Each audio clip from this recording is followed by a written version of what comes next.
Right. So today we are diving into Vice President Kamala Harris's first interview with Fox News. Yeah, that And was this was a big deal. yeah, It got interesting, to say the least. it certainly did. Yeah.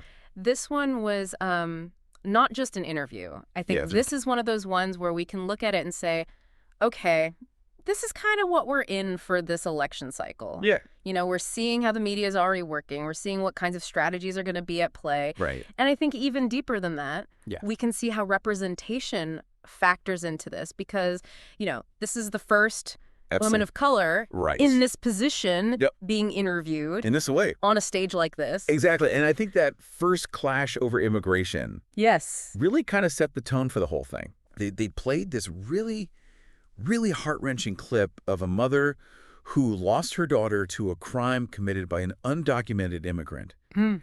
And, immediately put Harris on the spot, asked if she would apologize to families like hers. Yeah, and that's such a classic example of a loaded question, right? Yes. Like they framed it around, will you apologize? As opposed to, let's have a real conversation about immigration policy. Right. Let's talk solutions.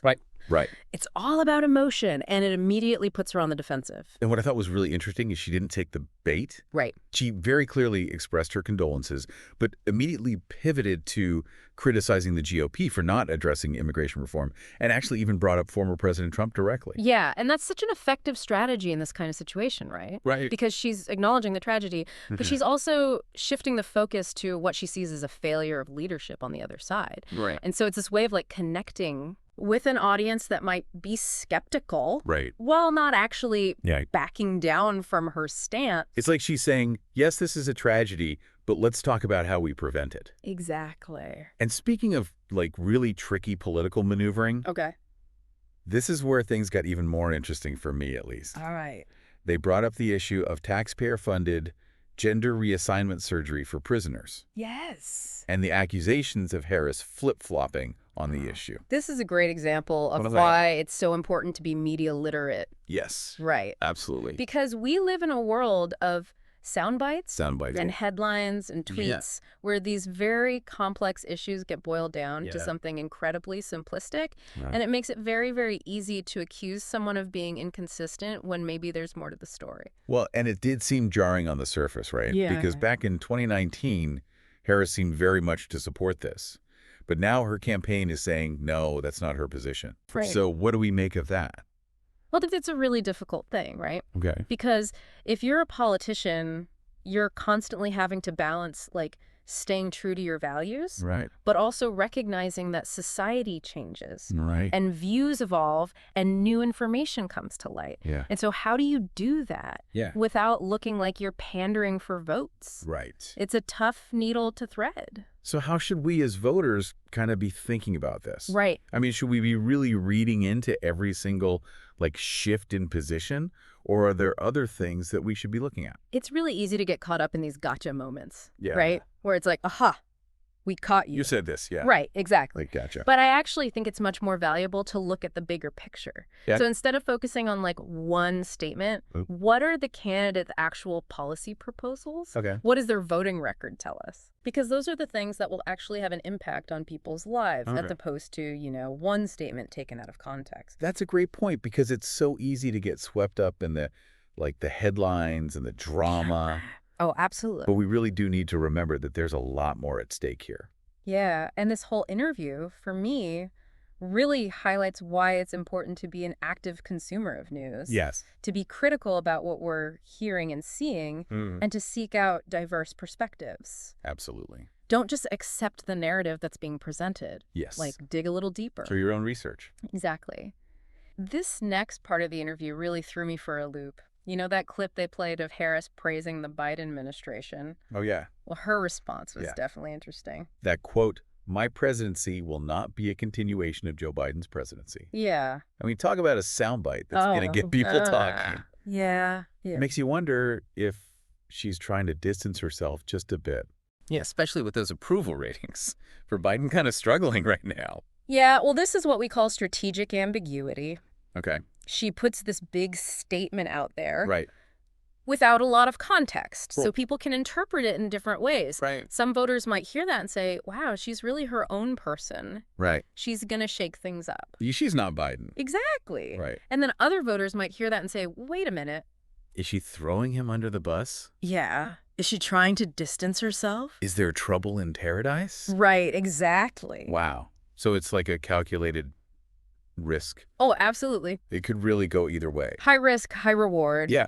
You know, if she plays it right, she can appeal to different groups of voters without really alienating anyone. Right. But it could backfire.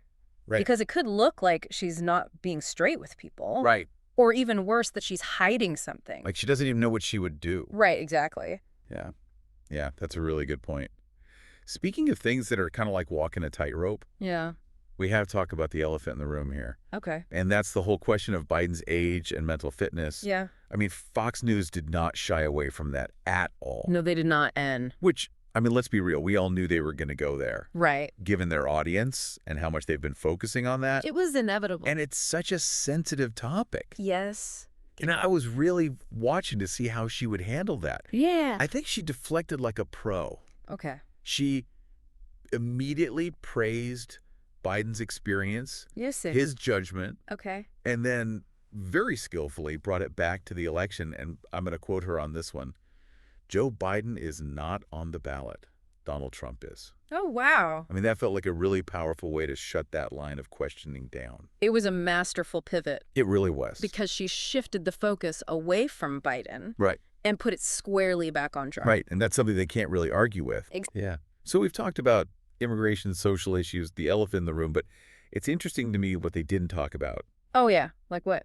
The economy, for Yeah. one. Right. Which every poll shows is a top issue for voters. Yeah. It's a huge deal. And it didn't even come up. Yeah. And, you know, that really speaks to... Does that tell us? I think it shows how much our news cycle is driven by, like... Drama, Yes. sound bites, controversy. Yes, exactly. Like they're going for the headlines, not for substance. Exactly. And it's a shame because voters deserve better. They really do. Yeah. It's like they cherry pick the topics that would get the most attention, Right. not necessarily the ones that would actually help people understand the candidates' positions. It's all about the buzz.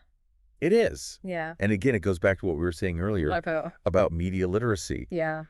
We can't just passively consume this stuff. Yeah. We have to be questioning what we see and hear. Be skeptical. Exactly. Look beyond those headlines. Do your own research. Yeah, this is what's so interesting to me, right? We've been talking about this interview and how it went and everything. Yeah. But, like, what does it all mean? That's the big question, right? For us as voters. We've gotten this, like, snapshot Yeah. of where things are at right now. Right. But remember, things are constantly changing. Yeah. Like, there's going to be new stuff happening every day. Right. The media landscape is going to keep shifting. Mhm. Voters are going to react in unpredictable ways. Oh, totally. Unpredictable is the name of the game. It's true. If- Like, we're trying to analyze a single frame in, like, this really fast-paced movie. Right. And there's so much happening outside of that one frame. That's such a great analogy. Right. So it's like, Yeah. don't jump to conclusions just from this interview. Right. You know? There's a bigger picture. Exactly. Look at the broader context. So, like, what should we be paying attention to So many things. besides just these sound bites? What are other news outlets reporting? Okay. What do the polls say? Okay. And most importantly, Yeah. how do these issues actually affect you? That's right. Your life, your community. Exactly. So yeah, it's about being informed. It's Yeah. about being engaged. But Yeah. it's also about cutting through all that noise. Yeah. All that noise. And figuring out what really matters to you as an individual. I like that. Yeah. Well said. Well, this has been great, this Yeah. deep dive into Vice President Harris's interview with Fox News. Really interesting stuff. Really, really interesting stuff. We Yeah. talked about political strategy, the influence of media, Hmm. critical thinking in today's world, So important. which, by the way, is more important than ever before. Oh, absolutely. But it's been great unpacking all of this with you. Always a pleasure. Yeah, for sure. So for everyone listening, remember this election. Yes. Like every election Yeah. is about so much more than just the candidates. It's about all of us. It really is. Eh. It's about our future and what we want to build together. Exactly. So stay informed, stay engaged, Please vote. and make your voice heard. We'll see you next time.